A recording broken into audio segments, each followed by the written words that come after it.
Hello and welcome once again to this online course on financial institutions and market. I am Dr. Sonam Badhoria, Assistant Professor at Swami Rama Himalayan University. In today's session, we will discuss an important short-term money market instrument that offers a safe and attractive investment option to both the investor as well as issuer. The investors may be an institutional investor or it may be a individual investors. I am talking about the instrument which is known as certificates of deposit, commonly referred to as CDs. These instruments play a critical role in the mobilization of short-term funds and they serve as a key tool for banks to manage their liquidity. Now, let's understand what certificates of deposit are, how they work, who issues them and who invest in them, and why they matters in the current growth of India's financial ecosystem. So, let's begin with a simple example, or we can say a very simple idea. Imagine you have a large amount of surplus to invest in any investment opportunity and you want to earn a better return than our traditional savings like we do in the banks. But without taking those traditional savings, those are little bit risky. On the other hand, a bank needs to raise short-term funds to manage its liquidity. And the requirement of the banks are basically short-term requirements or to extend credit to borrowers. A certificate of deposit bridges this gap, or we can say the role of certificate deposits exists here. It is essentially a negotiable short-term deposit instrument issued by a bank or financial institution to raise funds from the market. Think of it as a fixed deposit, one that can be traded in the secondary market and it gives you better return than the traditional fixed deposit which we do in the banks. It has a specific tenure or a fixed interest rate. It's issued in dematerialized form only and is available at a discount to its face value. Although it can also carry interest depending on the structure of the certificate of deposit. It is issued in dematerialized form and is available at a discount to its face value. Although it can also carry interest rate depending on the structure.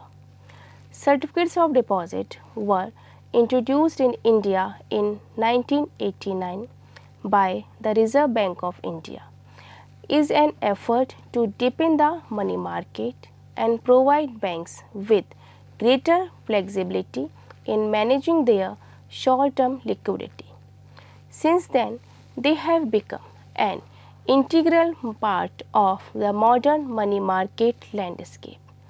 Their popularity has grown among both the issuers and the investors, primarily because of their safety, simplicity and relatively higher returns if we compare to the traditional saving methods like saving deposit accounts, fixed accounts, etc.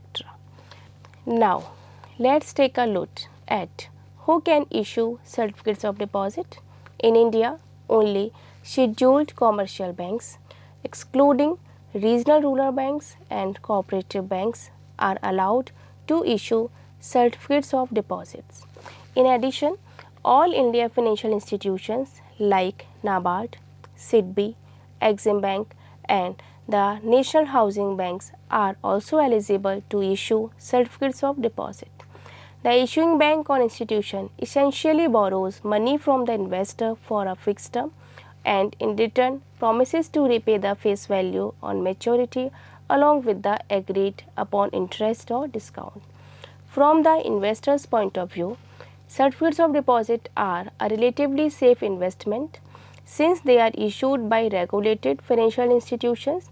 The credit risk is low, especially when the issuer has a strong credit profile. The returns are generally higher than those on saving accounts and often competitive with fixed bank account. Investors in commercial deposits typically include mutual funds, insurance companies, provident and pension funds, corporates, and even high net worth individuals. However, most of the trading in CDs is done by institutional players due to high minimum investment requirements. Now, let's discuss some key features of certificates of deposit. They are issued in dematerialized form only, which means there is no physical certificate involved and all transactions are electronic.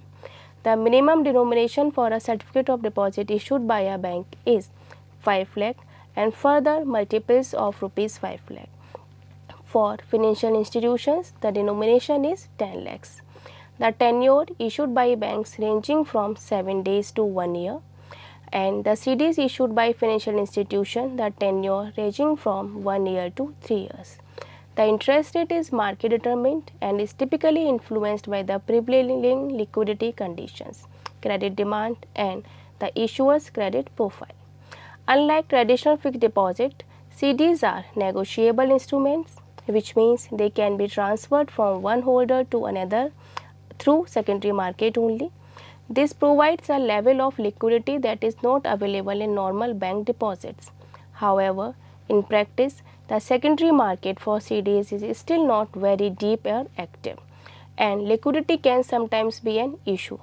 Most investors hold CDs until maturity to avoid capital loss or reinvestment risk.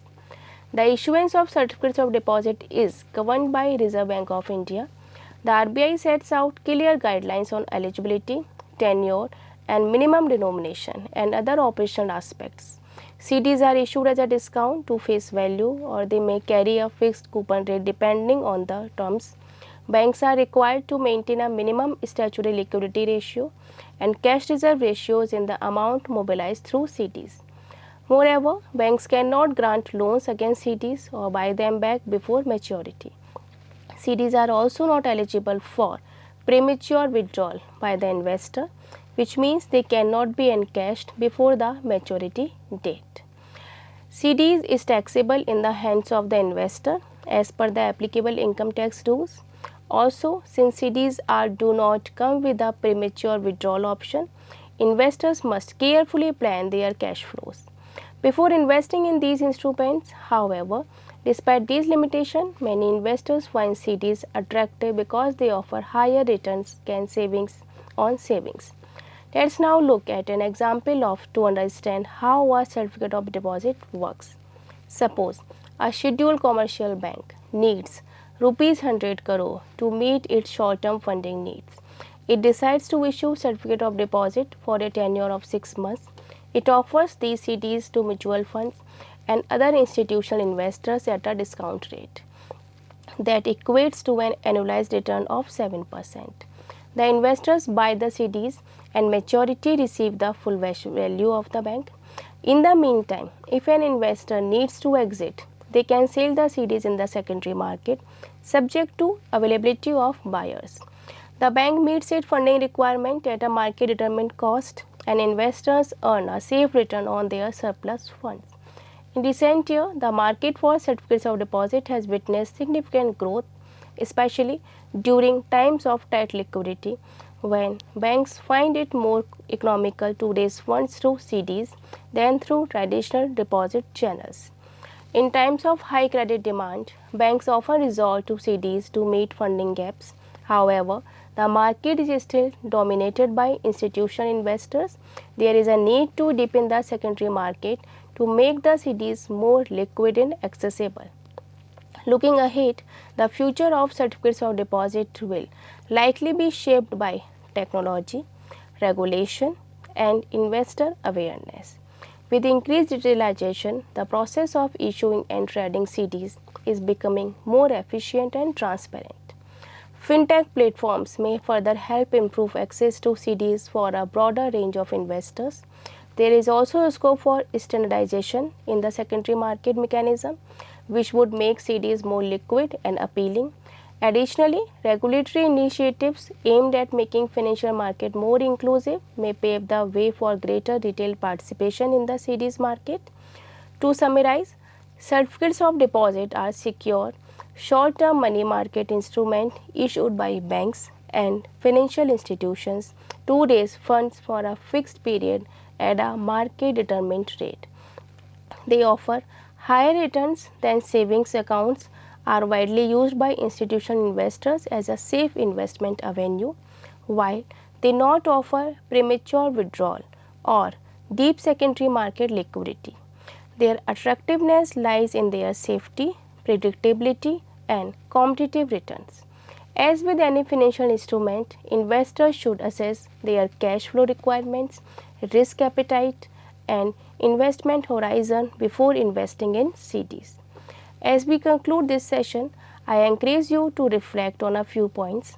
What makes certificates of deposit different from traditional fixed deposits? Why are they preferred by institutional investors over retail investors?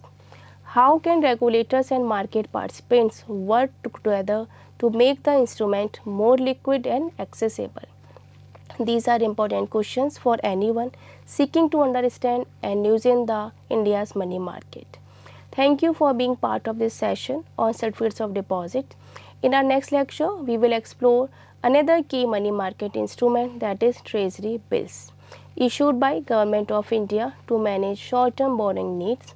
Until then, continue to question, reflect, and deepen your understanding of financial instruments. Thank you. Namaste.